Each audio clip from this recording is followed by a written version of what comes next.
اعلی حضرت مفتی اعظم حجت الاسلام بریلی تجھے سلام۔ بسم اللہ الرحمن الرحیم۔ اللہم صل علی سیدنا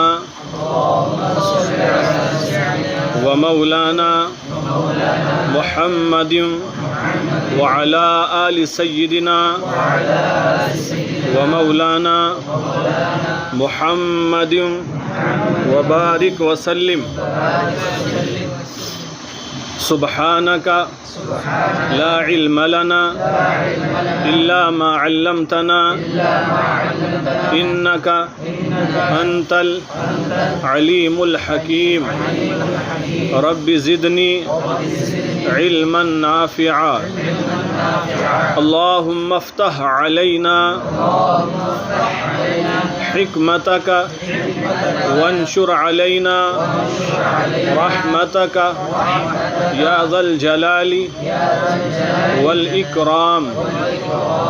رب یسر ولا تعسر وتمم بالخیر۔ رب یسر ولا تعسر وتمم بالخیر۔ رب یسر ولا تعسر وتمم بالخیر۔ بسم اللہ الرحمن الرحیم۔ الحمد للہ احسن الخالقین۔ تمام تعریفیں اللہ تعالی کے لیے احسن الخالقین، جو پیدا کرنے والوں میں سب سے اچھا ہے، جو سب سے اچھا پیدا فرمانے والا ہے۔ الذی فضل رسولنا محمدا صلی اللہ تعالی علیہ وسلم،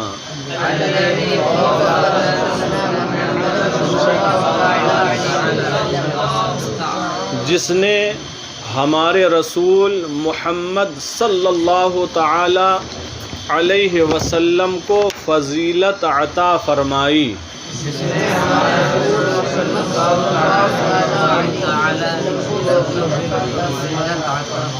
کس پر فضیلت دی؟ آگے لکھا علی جمیع العالمین، تمام عالموں پر، تمام دنیا والوں پر۔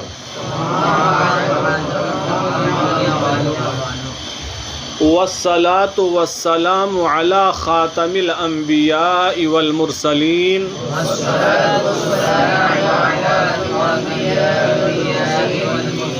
اور درود و سلام نازل ہو خاتم الانبیاء و مرسلین پر۔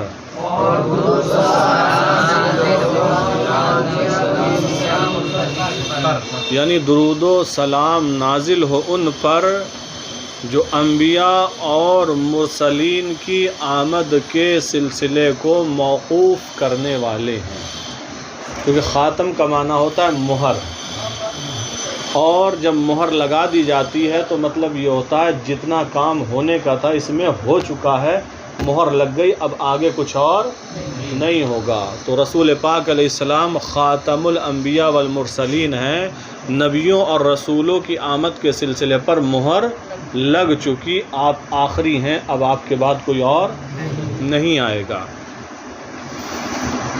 اور درود و سلام نازل ہو خاتم الانبیاء والمرسلین پر، وعلیہم، اور ان پر، وعلی آلہ، اور آپ کی آل پر، جن کا ذکر ہوا ان سب پر، وعلی آلہ، اور حضور کی آل پر، وصحبہ، اور آپ کے صحابہ پر، وازواجہ امہات المؤمنین، اور آپ کی ازواج مطہرات پر جو مومنوں کی مائیں ہیں، جو مومنوں کی مائیں ہیں، ان سب پر درود و سلام نازل ہو، درود بھیجا جا رہا ہے۔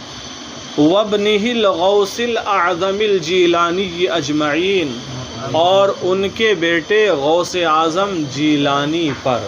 اجمعین کا تعلق سب سے ہے، یعنی ان سب پر درود و سلام نازل ہو۔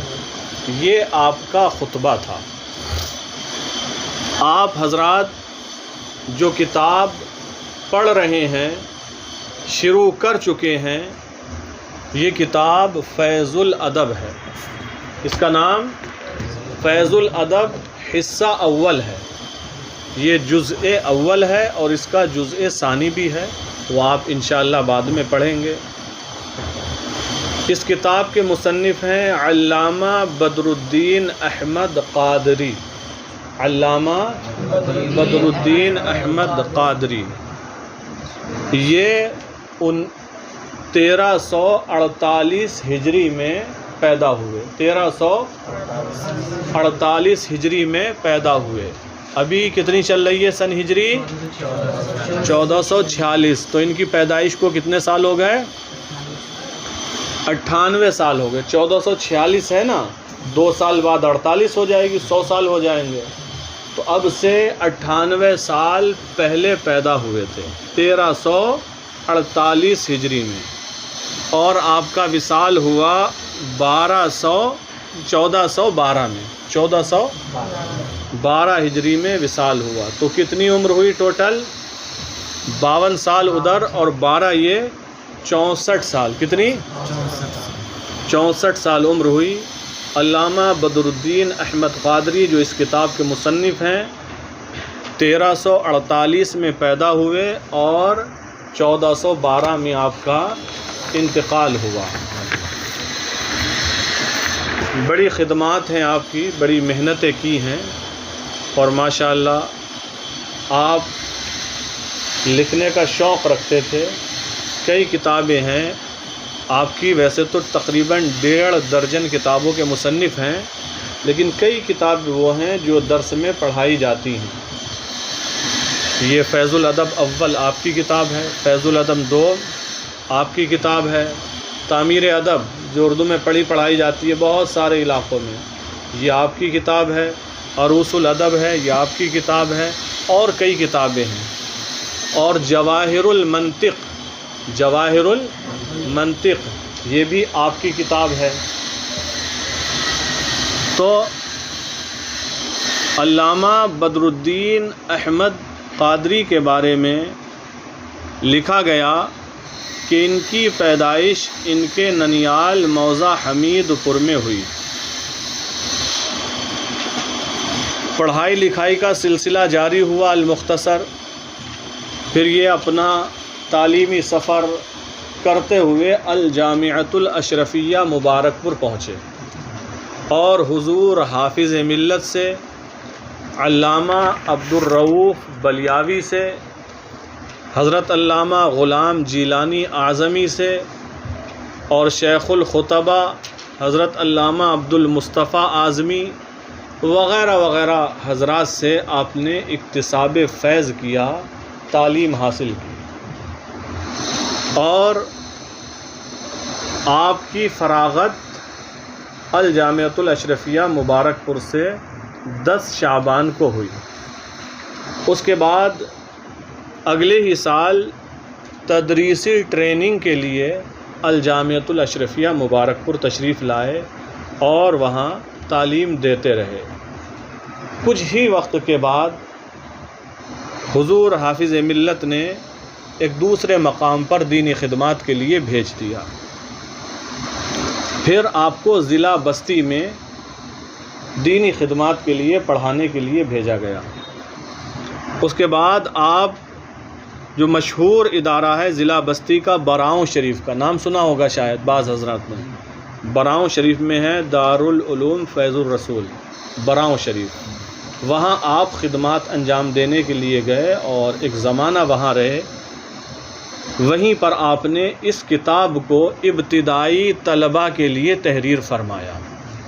دیکھا کہ طلباء کو عربی پڑھنے میں یا عربی سے اردو میں ترجمہ کرنے میں، اردو کی عربی بنانے میں دقتیں پیش آ رہی ہیں، تو ابتدائی طلباء کے لیے آپ نے یہ کتاب تحریر کی، اور وہاں کے جو بانی مبانی تھے ان کو دکھایا، انہیں پسند آئی۔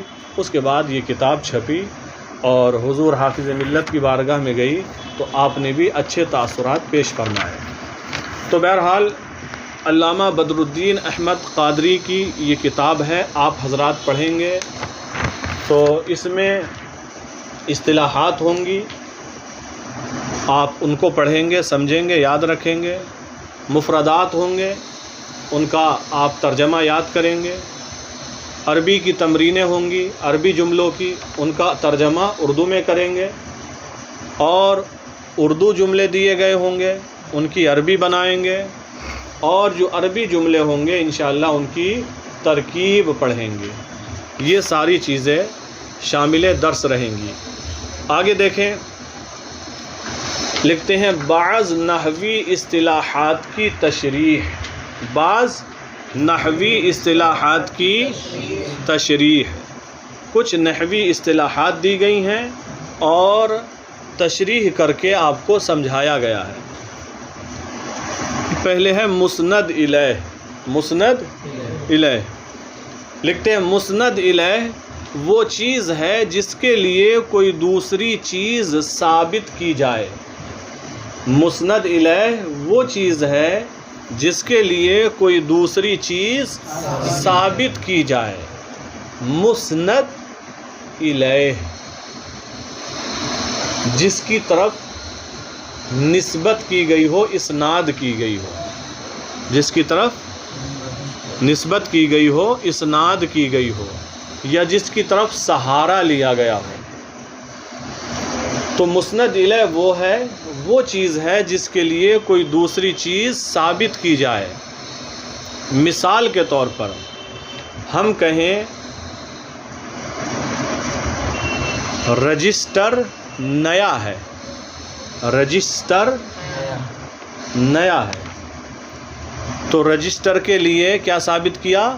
نیا ہونا، کیا؟ نیا ہونا۔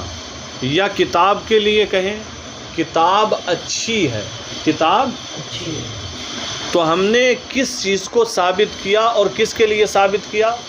غور کریں گے تو معلوم ہوگا ہم نے کتاب کے لیے ثابت کیا۔ کیا ثابت کیا؟ اچھا ہونا۔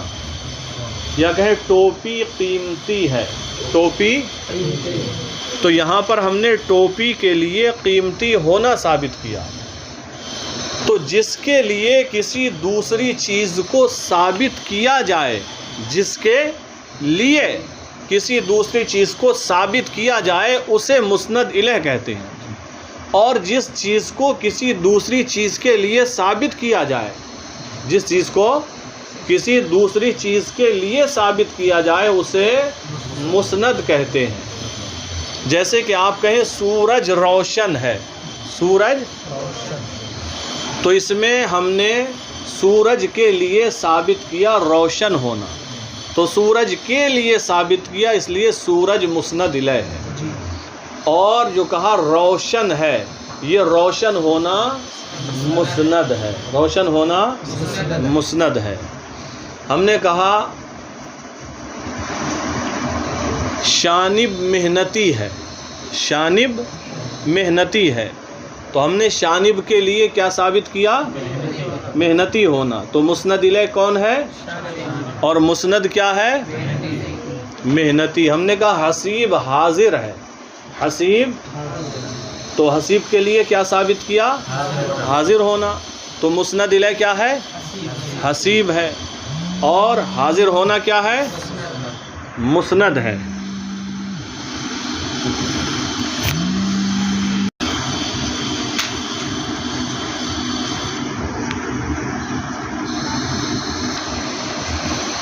تو امید ہے کہ بات سمجھ میں آ گئی ہوگی کہ جس مسند الیہ وہ چیز ہے جس کے لیے کسی دوسری چیز کو ثابت کیا جائے، تو پتہ لگا یہ زیادہ پاورفل ہے مسند الیہ، یہ مالک بن رہی ہے کسی چیز کی، اس کے لیے ثابت کیا جا رہا ہے۔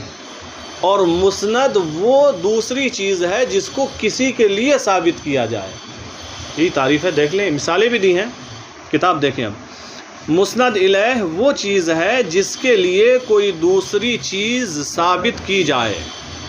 پھر نیچے مسند کی تعریف ہے، جو چیز ثابت کی جا رہی تھی وہی مسند ہے۔ مسند وہ چیز ہے جو دوسرے کے لیے ثابت ہو، مسند وہ چیز ہے جو دوسرے کے لیے ثابت ہو۔ اب مثالیں دیکھ لیں جو یہاں دی ہیں، ہم نے کئی مثالیں دے کر سمجھا دیا ہے۔ جیسے زید ہوشیار ہے، جیسے زید ہوشیار ہے، اس مثال میں زید مسند الیہ اور ہوشیار مسند ہے۔ اور جیسے پڑھا بکر نے، جیسے پڑھا، اس مثال میں مسند الیہ کیا ہوگا بغیر دیکھے بتائیں؟ بکر، چونکہ پڑھنے کی نسبت بکر کی طرف کی جا رہی نا، پڑھنے کا کام ثابت کیا جا رہا ہے بکر کے لیے، تو اس مثال میں بکر مسند الیہ ہوگا اور مسند پڑھا مسند ہوگا۔ دیکھیں، اور جیسے پڑھا بکر نے، اس مثال میں پڑھا مسند اور بکر مسند الیہ ہے۔ اور جیسے دیکھا گیا چاند، کتاب میں دیکھو، جیسے دیکھا گیا چاند، اس مثال میں مسند الیہ کیا ہے؟ چاند، اور مسند کیا ہے؟ دیکھا گیا۔ ٹھیک ہے، اس مثال میں دیکھا گیا مسند اور چاند مسند الیہ ہے۔ تو یہ مسند اور مسند الیہ کی تعریف ہوئی۔ ان دونوں تعریفوں کو آپ حضرات یاد کریں گے۔ آگے اور دیکھیں، ایک اور اصطلاح ہے جملہ۔ کیا ہے؟ جملہ۔ آسان انداز میں تعریف لکھ دی ہے، مسند الیہ اور مسند کے مجموعے کو کہتے ہیں۔ جملہ شروع میں لکھا ہے نا، یعنی جملہ مسند الیہ اور مسند کے مجموعے کو کہتے ہیں۔ جہاں مسند الیہ ہو اور مسند ہو اس کو جملہ کہتے ہیں، ان کا جو مجموعہ بنتا ہے۔ جیسے کہ کہا آسمان نیلا ہے، تو یہاں پر مسند الیہ کیا ہے اور مسند کیا ہے؟ نیلا۔ تو یہ مسند الیہ اور مسند کا مجموعہ ہے، لہذا ہم کہیں کہ آسمان نیلا ہے تو یہ جملہ ہے۔ مسند الیہ اور مسند کے مجموعے کو جملہ کہتے ہیں۔ تو ہم نے کہا آسمان نیلا ہے تو یہ کیا ہے؟ جملہ ہے۔ کیا ہے؟ چشمہ اچھا ہے، چشمہ مسند الیہ ہے، اس میں کیا ہے؟ اور مسند، تو یہ مسند اور مسند الیہ کا مجموعہ ہے، لہذا ہم کہیں چشمہ اچھا ہے تو یہ کیا ہوا؟ جملہ ہوا۔ کیا ہوا؟ جملہ ہوا۔ بہت سی مثالیں ہو سکتی ہیں۔ گلاس رکھا ہے، تو گلاس مسند الیہ، رکھا ہے مسند ہے، اور جب مسند مسند الیہ کا مجموعہ ہو اسی کو جملہ کہتے ہیں۔ دیکھیں، جملہ مسند الیہ اور مسند کے مجموعے کو کہتے ہیں۔ جیسے زید ہوشیار ہے، پڑھا بکر نے، دیکھا گیا چاند، ان تینوں مثالوں میں مسند مسند الیہ دونوں ہیں، لہذا یہ مسند اور مسند الیہ کا مجموعہ ہو گئی تینوں مثالیں، لہذا یہ جملہ ہے۔ پھر ہے مبتدا۔ مبتدا وہ اسم ہے جو لفظی عامل سے خالی ہو اور مسند الیہ ہو۔ دیکھو، مبتدا مسند الیہ ہی بنے گا، مسند مبتدا نہیں بنتا ہے۔ مسند مبتدا، بلکہ مسند کیا بنتا ہے؟ خبر بنتا ہے۔ کیا بنتا ہے؟ خبر بنتا ہے۔ تو مسند الیہ جو مبتدا ہوگا وہ مسند الیہ ہوگا، جو مبتدا ہوگا وہ، اور لفظی عامل سے بھی خالی ہوگا، لفظی۔ اب یہ تھوڑا سا آپ کو دشوار لگ رہا ہوگا کہ لفظی عامل سے خالی ہوگا۔ عامل کا معنی ہوتا ہے عمل کرنے والا، عامل کا معنی ہوتا ہے عمل کرنے والا۔ تو آپ عربی ادب پڑھ رہے ہیں تو عربی ادب میں عمل کرنے والا، عربی زبان میں عمل کرنے والا، ورنہ تو عمل کرنے والا کام کرنے والے کو بھی کہتے ہیں، تو وہ کام کرنے والا مراد نہیں ہے، بلکہ وہ عمل کرنے والا۔ جیسے کہ آپ کلمہ پڑھیں گے، پہلا کلمہ کیا پڑھیں گے؟ لا الہ الا اللہ محمد الرسول اللہ۔ کیا پڑھا؟ محمد الرسول اللہ۔ اور جب اذان پڑھیں گے تو آپ پڑھیں گے اشہد ان محمد، کیا پڑھیں گے؟ اشہد ان۔ کلمے میں آپ نے پڑھا محمد الرسول اللہ، کیا پڑھا؟ اور اذان میں آپ کہہ رہے ہیں اشہد ان محمد در رسول اللہ، بدل گیا نہیں بدل گیا؟ یہ فرق کیوں ہوا؟ یہ عامل کی وجہ سے ہوا۔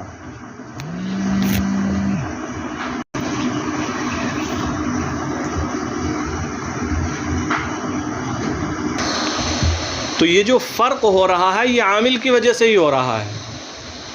لا الہ الا اللہ ہو گیا، محمد رسول اللہ، محمد لفظ محمد صلی اللہ علیہ وسلم یہ مبتدا ہے، رسول اللہ خبر ہے، ٹھیک ہے.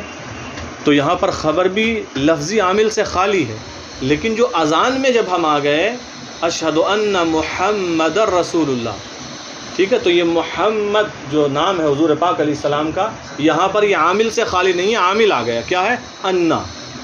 اشہد ان، یہ جو انا ہے یہ عمل کرتا ہے، یہ اپنے اسم کو نسب دیتا ہے، اپنے اسم کو نسب اور خبر کو رفع دیتا ہے.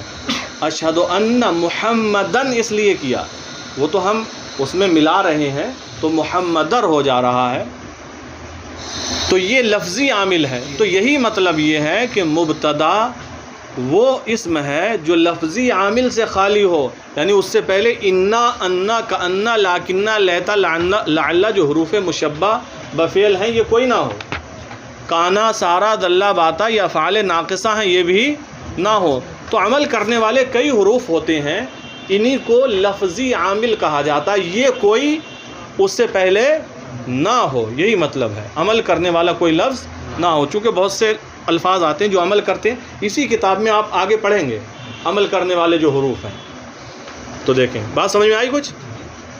مبتدا وہ اسم ہے جو لفظی عامل سے خالی ہو، لفظی عامل سے یعنی اس سے پہلے انا، انا، کانا، سارا وغیرہ نہ ہو، اور مسند الیہ ہو، اور مسند الیہ ہو. یہ مبتدا کی تعریف ہوئی. خبر دیکھ لیں، خبر وہ لفظ ہے جو لفظی عامل سے خالی ہو. مبتدا کے لیے بھی لفظی عامل سے خالی ہونا ضروری ہے، اور خبر کے لیے بھی لفظی عامل سے خالی ہونا ضروری ہے.